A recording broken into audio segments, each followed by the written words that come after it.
I'm with Matthew Noyce, pastor, friend Matthew Noyce of Dadli Designs Endless Possibilities.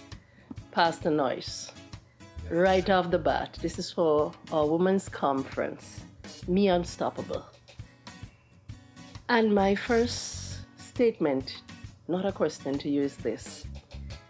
It has been said behind every successful black man is a beautiful black woman.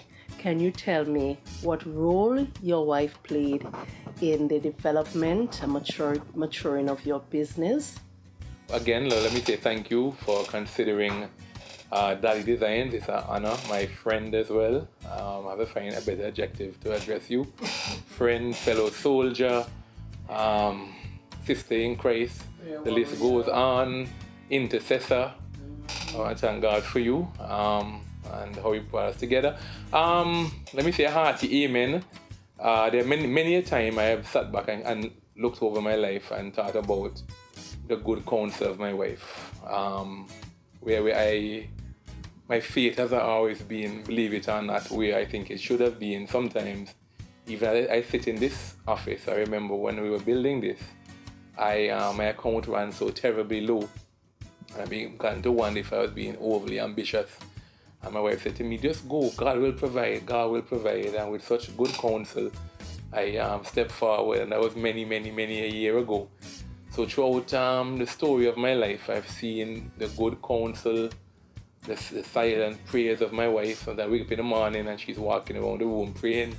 Sometimes I just close my eyes and go back to sleep, know I'm well covered. So I thank God for His wisdom. I thank God for my wife. And one of my biggest slogans is better together. We are so much better together. Yeah. So, Pastor, for those who may not know what Dadli Designs is all about, can you give them an idea of what you do? The question might be what we don't do. We are a garment decorative company. We do computerized embroidery. We'll show you some samples after. We do t-shirt printing. We do graphic design. We do vinyl graphics for cars.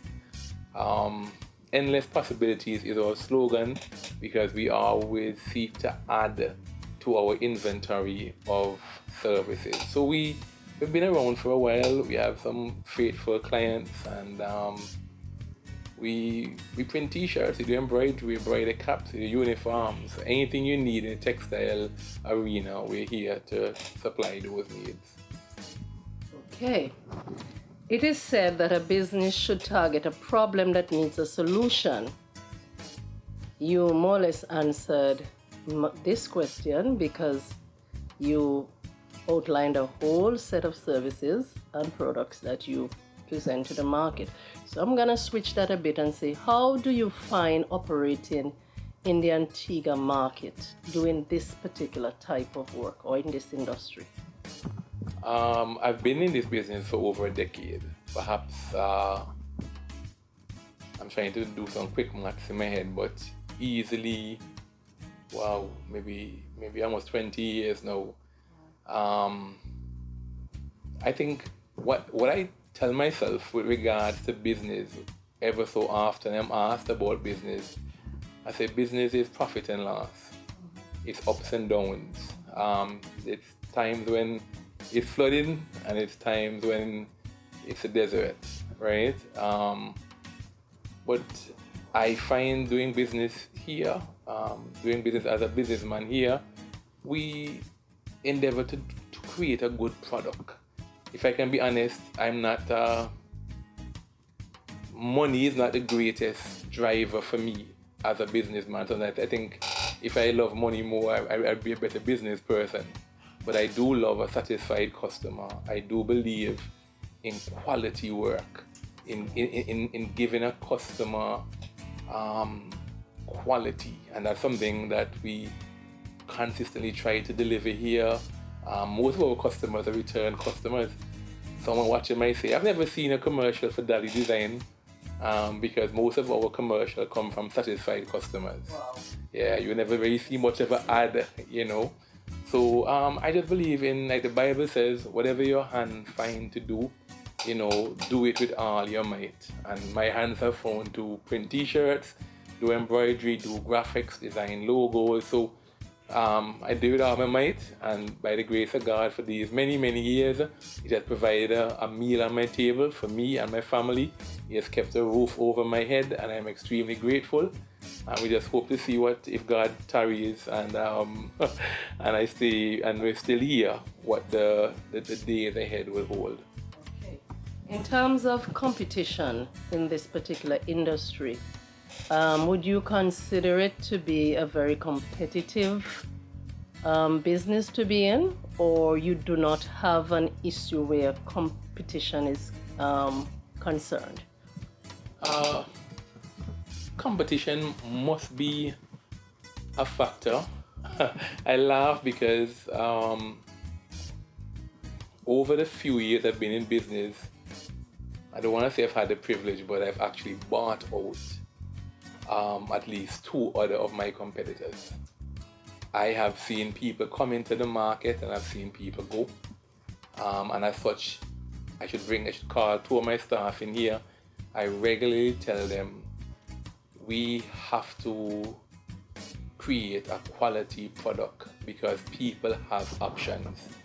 In a time today where you can, from the comfort of your home, take out a phone or a laptop and order anything from the internet, we have to be cognizant that our market and our competition are not just within our shores, but we are now a global market, and much of what we offer can be outsourced.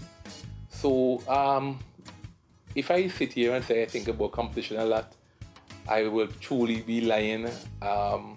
I just I laugh. I believe that God is my provider. He has brought me thus far. Morning by morning, new mercies I see. My focus is always on quality. If we can have a satisfied customer, that's the greatest billboard you can have. And a satisfied customer will always come back. So competition, not so much. I'm of the opinion, truthfully, this may not make for good business, but I'm of the opinion, truthfully, everybody down the market sell green banana, and every Saturday, everybody go home with money in their purse. Everybody have their people. Everybody provide a good product. The Syrians, the Lebanese, all them sell fan, all them sell fridge, and all them eat, all them live in a nice house. So I'm not so cognizant of competition. Maybe I should be more, but I focus on quality, and a satisfied customer and a return customer is a great, yes, indeed. What do you think that perhaps contributed to the failure of those businesses? I would be assuming, I would have to make an assumption, but what contributes to many failed businesses is a mindset of an overnight success. Many times we live in a microwave age where persons want to see return on investment overnight. A strong business, many times, I can speak for this business, there were many a time where I wanted to throw in the towel. There was many a time where I thought I have subjects, I know people, I can get a job somewhere 9 to 5. Through the valleys of life that are sometimes very long and tough, we keep moving and pressing towards the mountains. There's a term that just keeps evading me. Delayed gratification. The ability to suffer a little bit to reap a harvest down the road. Many come in today and want to sow a seed today and eat a fruit today. That defies the laws of God and the laws of nature. What a man sow, he shall reap. So if I were to say, many people come in with a microwave mentality. They want to be rich overnight. They don't want to reinvest. There've been many a time I've held the money in my hand and I've invested it back into equipment. As soon as I get it, I make some money. I say, all right, I'm going to look behind this. See so much equipment that we have. it's sacrificial because I could have eaten my seed, but I reinvested it. I remember once I was riding my bicycle down Market Street, and a guy accosted me, and he said, "You're the only bicycle businessman I ever see." But while he was saying that, I was paying off for these two 40-foot containers, which now house my business. I had 2 business loans I was paying off and never behind by the grace of God. So I didn't mind ride a bicycle, in the interim because I knew it was a stepping stone to where I wanted to be. So delayed gratification and patience in this era, and also lifestyle too. Many times, I'll be honest, godliness is such a blessing to me because many businessmen in our society, they do make money, but between keep woman here, lavish lifestyle, gambling, like in one, it goes in one hand and out in another. So I want to thank God for the wisdom to invest in family, invest in equipment, a lifestyle that is not destructive. Many of the vices of success here as a businessman, a lot of men before me, I look at them and what has brought them down is their callous lifestyle and not understanding change in seasons. So, yeah. Right. I want to link 2 questions I had as we wrap up. You spoke about the investments and not eating your profit and understanding delayed gratification. Very excellent points. I want to go back to, the core of my presentation is taking an idea and turning it into a successful business. Can I ask you where the idea to do Dadli Designs came from? And also I'm going to tie in passion. What role did passion play, or does passion play, in the longevity of your business? Passion is the secret ingredient. Passion is a topic that I frequently speak about because it's the ingredient that's terribly lacking in our society today. When you think about a person that's passionate, it's so easy to find that hairdresser that says, "Girl, sit back down in this chair, let me get the back of that hair done up." That secret ingredient that allows you to go above and beyond, that sticks out. And the motive for many people, you asked me a question why many fail. I was so tempted to talk about passion because they're not passionate about what they do. They see it as a revenue generator. But the passion is what keeps you. The passion, you'll be up at night thinking, trying to make it, hey, that shirt's a little twisted. Just that attention to detail is birthed from the womb of passion. Life is so short. Why do something that's lucrative but that you don't enjoy? I thank God that I get to come to work here on a daily. Different customers every day. It's not monotonous.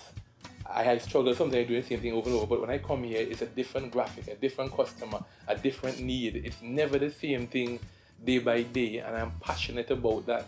So I think passion is a key ingredient. And in a world today where we think so much about money, and I laugh, I don't want to preach, but I laugh the other day. I thought about a mother that would say to her child, "Stop playing in the dirt. Put 2 lick in the child, go in the house." But I thought to myself, what if God made that child a farmer? What if the DNA of that child was meant to be a farmer? But then, the corporate world is calling, the mother wants 2, 3 subjects. But there are farmers out there whose bank accounts 6 and 7 figures, right? They play in the dirt. That's what God made them to be. There are fishermen out there who mommy beat them from going to the pond to catch kali, not knowing that was what their DNA, that's what's calling, the passion in their heart is calling to them. So find out what, in this short thing called life, find out what you're passionate about and go at it. And I'm blessed to be able to have a job that I come to work every day, exciting. Up to now, when a shirt comes off the press, you want to see my face as a kid in a candy store, excited to see come from the computer, from the mind of the customer to the computer to being worn. You know, even a design I do like this, home on computer, do a little design, and then actually see it on a shirt. It still brings a joy to me even after 2 decades.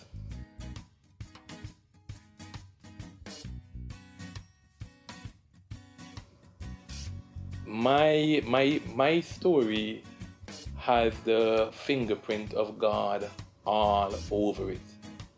We do computerized embroidery here. That was a vocation. Everything that I do here, I got a job when I left from Antigua State College. I left prematurely. I had to drop out after a year because of financial challenges with my family. And I took a job at the Stitch World. I'll be ever grateful for Gloria and Talbot King, who gave me opportunity to come up there and, believe it or not, clip t-shirt string.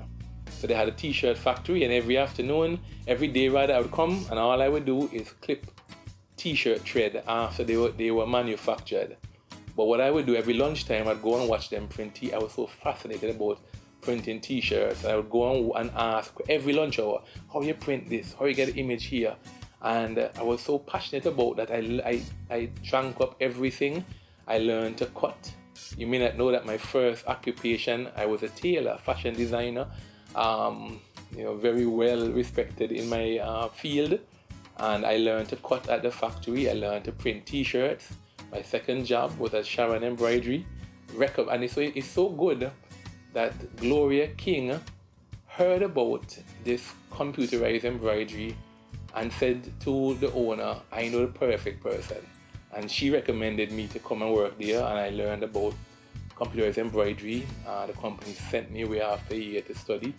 And everything that I would have been doing now, including the signage, I have learned those all while being employed for someone else. So I have never been to school formally for anything, but I have always given. I've never been a slacker, never been lazy, always give 100% to anything that I do. Not knowing that years later, the investment I made for next man business would now be feeding my family.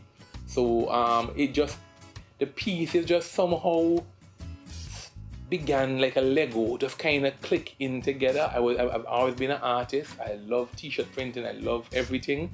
And just step by step, God has lined up things and allowed me to be where I am. So no real business plan. I wish I could tell you I had a 10-year projection, 20-year projection.